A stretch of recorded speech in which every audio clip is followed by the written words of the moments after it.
Amen. Amen. Et pour les Juifs, ils commémorent la fête de la Pâque. Et ce sera demain, lundi soir et mardi soir. Et pour les chrétiens, ils commémorent la fête des Pâques, jeudi. Et nous disons, mon Dieu, merci, nous sommes capables de dire, Hayom, Asa Adonai, Nagila, Vanish Makaravo, Pechatov, à tous les amis nous, cap garder nous, cap écouter nous sur les ondes et dans YouTube. Et nous parlons lecture, mais avant nous connaissons le mot Pâques. Le mot Pâques dérive du mot hébreu Peshat, veut dire passer par-dessus, passage, libération. Selon moi, la Pâque est le changement radical d'une vie à une autre. C'est le passage de la mort à la vie. C'est la conversion des ténèbres à la lumière. Maintenant, nous allons lire ensemble, Jean 20, verset 1 à 30. Le premier jour de la semaine, Marie de Magdala se rendit au sépulcre dès le matin, comme il faisait encore obscur, et elle vit que la pierre était ôtée du sépulcre. Elle courut vers Simon-Pierre et vers l'autre disciple que Jésus aimait, et leur dit, « Ils ont enlevé du sépulcre le Seigneur, et nous ne savons où ils l'ont mis. » Pierre et l'autre disciple sortirent et allèrent au sépulcre. Ils couraient tous deux ensemble. Mais l'autre disciple courut plus vite que Pierre et arriva le premier au sépulcre. S'étant baissé, il vit les bandes qui étaient à terre. Cependant, il n'entra pas. Simon-Pierre, qui le suivait, arriva et entra dans le sépulcre. Il vit les bandes qui étaient à terre. Et le linge qu'on avait mis sur la tête de Jésus, non pas avec les bandes, mais plié dans un lieu à part. Alors, l'autre disciple qui était arrivé le premier au sépulcre, entra aussi, et il vit et il crut, car il ne comprenait pas encore que, selon l'Écriture, Jésus devait ressusciter des morts. Et les disciples s'en retournèrent chez eux. Cependant, Marie se tenait dehors, près du sépulcre, et pleurait comme elle pleurait. Elle se baissa pour regarder dans le sépulcre, et elle vit deux anges vêtus de blanc, assis à la place où avait été couché le corps de Jésus, l'un à la tête et l'autre aux pieds.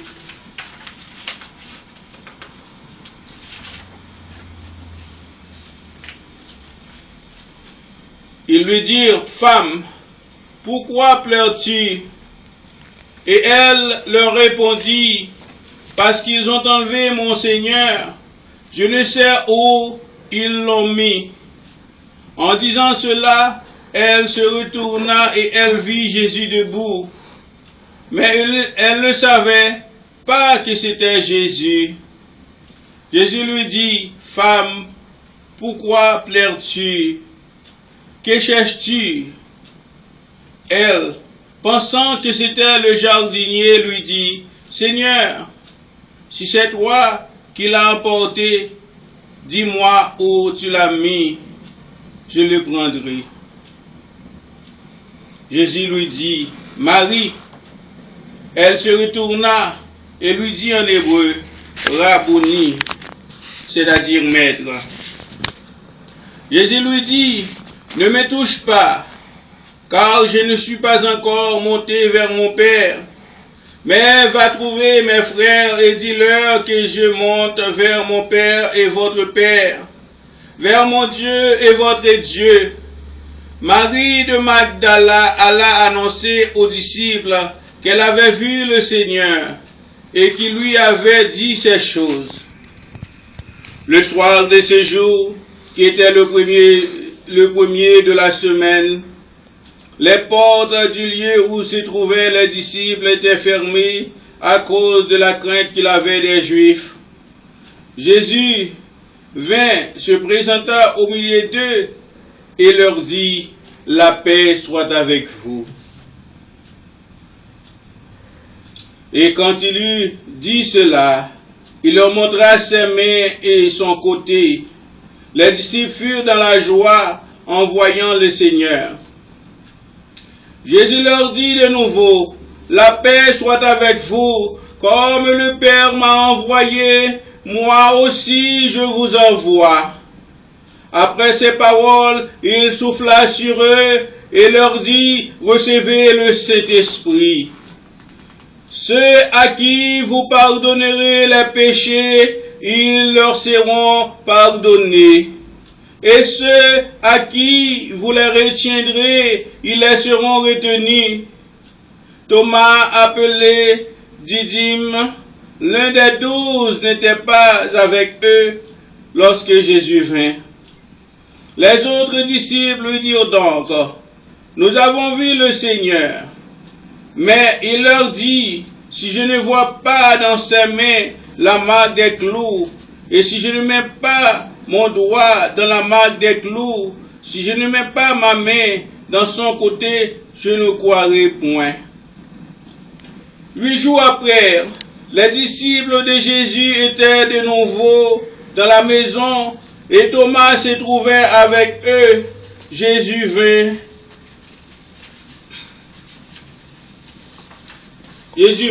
Les portes étaient fermées, se présenta au milieu d'eux et dit, la paix soit avec vous.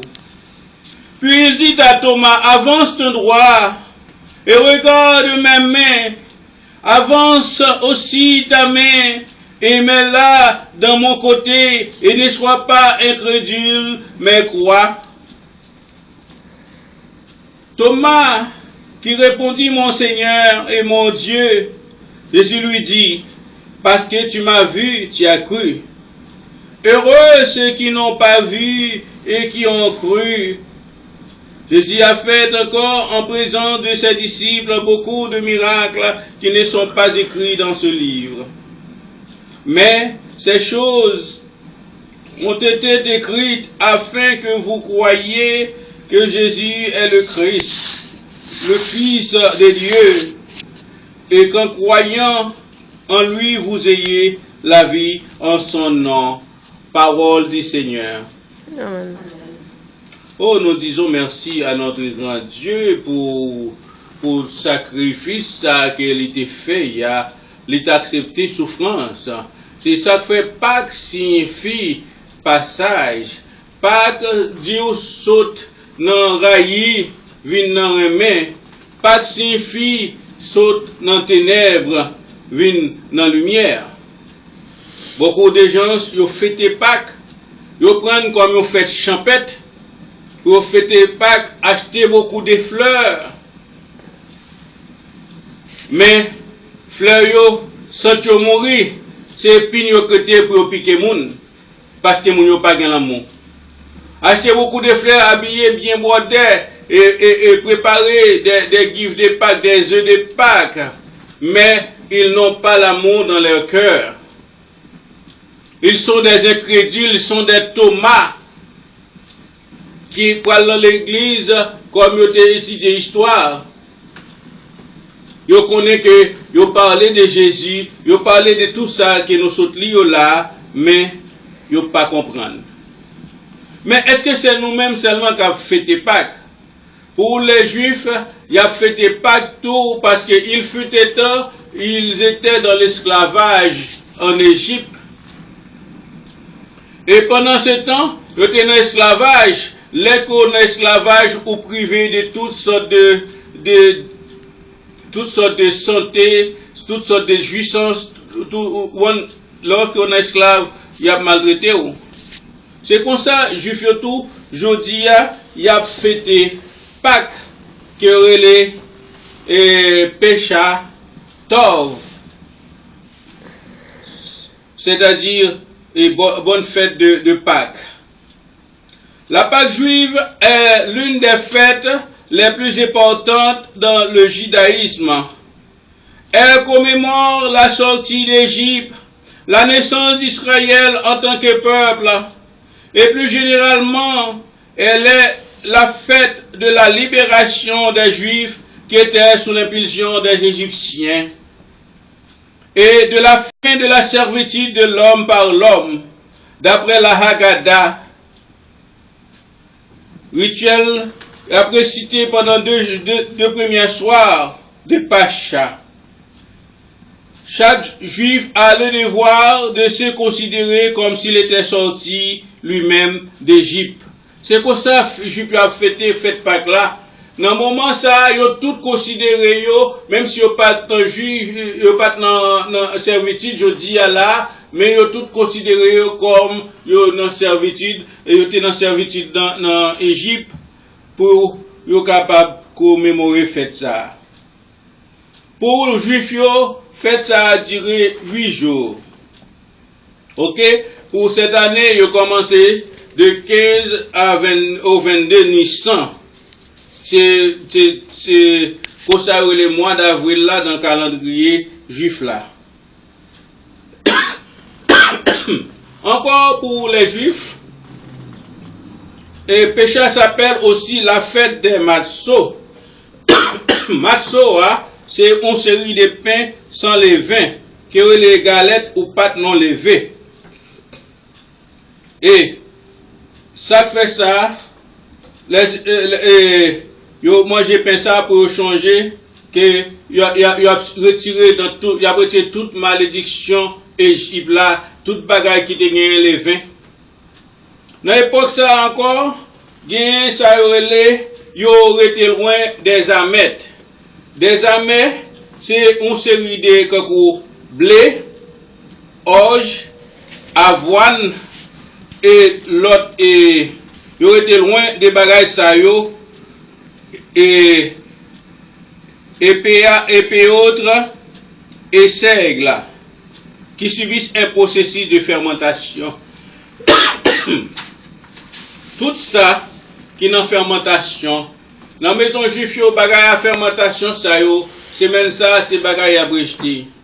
Et nous chrétiens, combien péchés qui fermentent dans la vie nous, combien malédictions qui fermentent dans la vie nous, combien méchanceté qui fermentent dans la vie nous. Si nous célébrons Pâques, c'est passage, saute dans raillis, vin dans remè, sorti dans ténèbres, vin dans lumière, sorti dans la mort, vin dans la vie. Chrétien qui côtoie matin, ou même qui est les chrétiens. Dans toutes les maisons juives, la semaine qui précède Pacha donne lieu à un grand nettoyage et à une chasse aux amets. Tous les amets doivent être donnés, détruits ou vendus. La veille de Pâques, toute la famille recherche les derniers miettes éventuels des amets. Et Juifs, pour commémorer fête ça, les ça, ils peuvent servir avec du vin, ils font un repas qui relève le Seder. Le Seder, c'est une obligation de se réunir les 2 premiers soirs de Pécha pour raconter en détail le récit de la sortie d'Égypte et d'y associer à un rituel permettant la transmission orale de la signification de sa fête. Le livre qui ressemble au rituel et les textes qui sont récités ce soir-là s'appelle la Haggadah. Bon, dans Pour les juifs messianiques, il y a ça la Agada Makaya. C'est-à-dire de péché, il y a quelque manger pour manger spécial. Le plat de Seder sur la table doit se trouver un plateau comprenant un certain nombre d'aliments symbolisant chacun un élément important du récit de la sortie d'Égypte. Les trois et matzo. Matzo c'est un plat carré qui est offert pain sans levain pour manger dans le moment ça. Les matzo symbolisent la précipitation du peuple juif qui a dû partir sans attendre que le pain soit levé. Il faut 3 matzo. Il n'y a pas de temps de pain enlevé. Vous êtes obligé de partir. Un pain que l'on coupe en deux pour symboliser la séparation de la mer Rouge en deux. Deux pour les pains de jour de fête. D'après la tradition juive, les 3 matzos symbolisent les 3 patriarches, Abraham, Isaac et Jacob. Et les nous dit fête par classe et fête et par un tout, les juifs kabbalistes, c'est-à-dire les magiciens. D'après la Kabbale, ces 3 matzos sont le Cohen, le Lévi et Israël qui symbolisent l'unité du peuple juif. La consommation des matzos est obligatoire. Après ça, il y a un œuf avec zo et un mouton qui a créé les brebis. Ok? Et Zéa symbolise le cycle de la vie, la mort. Il y a un zéo associé à zo mouton qui symbolise sacrifice qui est offert dans le temple. Après ça, on va manger des herbes amères, qui sont les mawar et la laitue. Ce sont des herbes amères. Les herbes amères sont là pour rappeler le sort des Hébreux tenus en esclavage. Et la laitue symbolise le fait que Dieu a pitié de son peuple qu'il a fait sortir d'Égypte. La consommation du mawar est obligatoire pour les Juifs. Après ça, il y a le haoussé. Le haoussé est un mélange de noix, de figues, de grenades, dattes, pommes et vin rouge. Il symbolise les briques d'argile que devaient fabriquer les Juifs esclaves en Égypte. Et nous allons parler de la table de Seder, parce que matin, nous avons prêché et pendant ce temps, nous avons passé des documentations tout. La table du Seder, cette fête symbolisant la fête de chaque communauté a pris l'habitude de déposer sur la table des objets qui symbolisent les hommes libres. Certains même prennent ce repas, non pas assis, mais allongés sur des divans. La tenue vestimentaire, parce que les après ça, ils ont tenu pour prendre. Parce que les autres esclaves, ils ont aussi des couleurs, ils n'ont pas de camete, ils ont aussi des rades, ils n'ont pas de camete. Mais qu'on y a là, il y a un moment ça, il y a quelqu'un qui profitait le temps pour mettre rade blanc, qui paraît symbole de la délivrance pour eux. Et pour nous continuer, on a dit, selon son origine, porte des vêtements symbolisant la classe des hommes libres.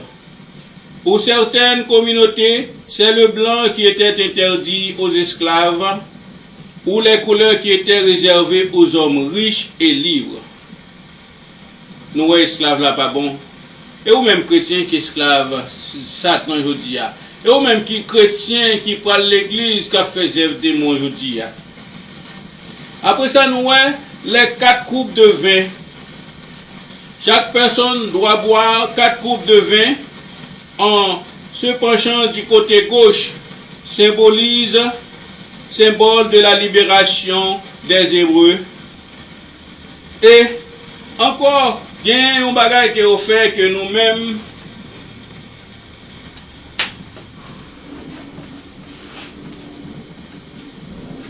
il y a un bagage qui est fait que nous-mêmes chrétiens n'ont pas fait lire. C'est d'après la tradition juive, le prophète Élie participe à la fête de Pécha. Aussi, une coupe de vin est placée sur la table du seder pour lui. La porte est ouverte à la fin du repas pour le faire entrer. Alors ça se believe pas nous. Mais pas que nous venons de Dieu tous nous-mêmes les chrétiens.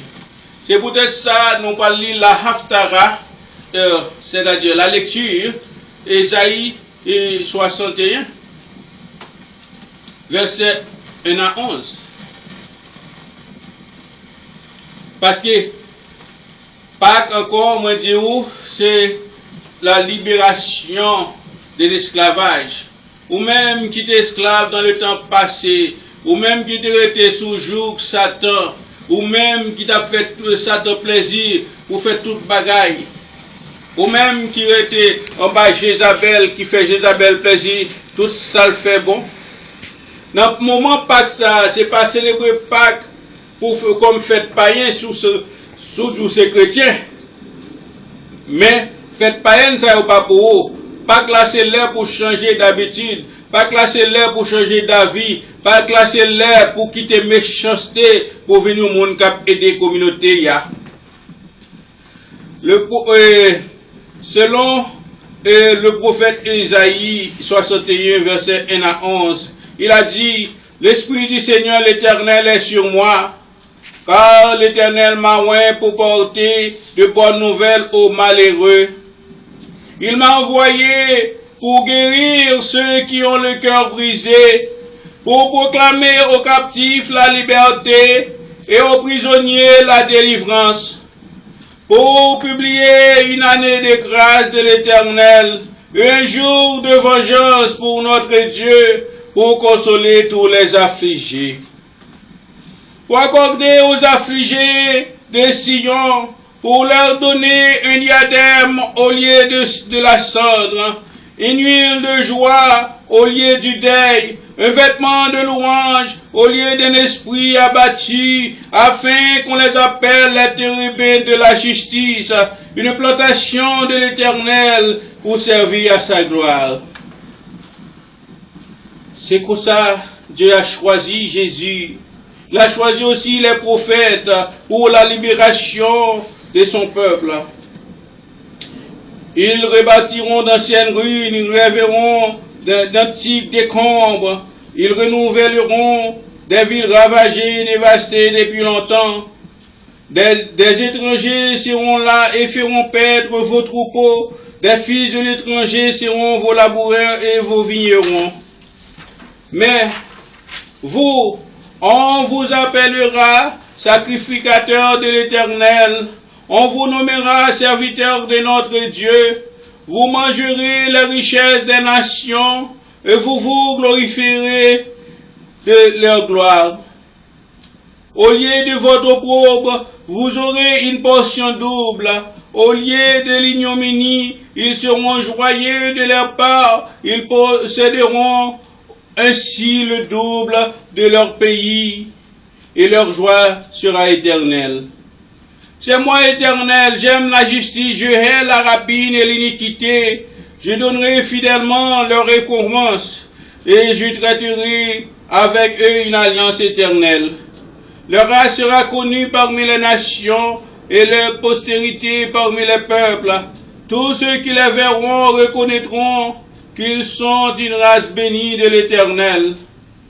Je me réjouirai en l'Éternel, mon âme sera ravie d'allégresse en mon Dieu, car il m'a revêtu des vêtements du salut, il m'a couvert de manteau de la délivrance, comme le fiancé sonne de diadème, comme la fiancée se part de ses joyaux,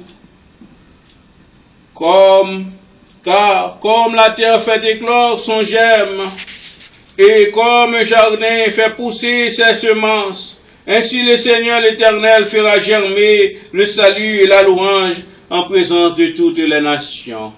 Que Dieu te bénisse cette portion d'écriture. Yep, parce que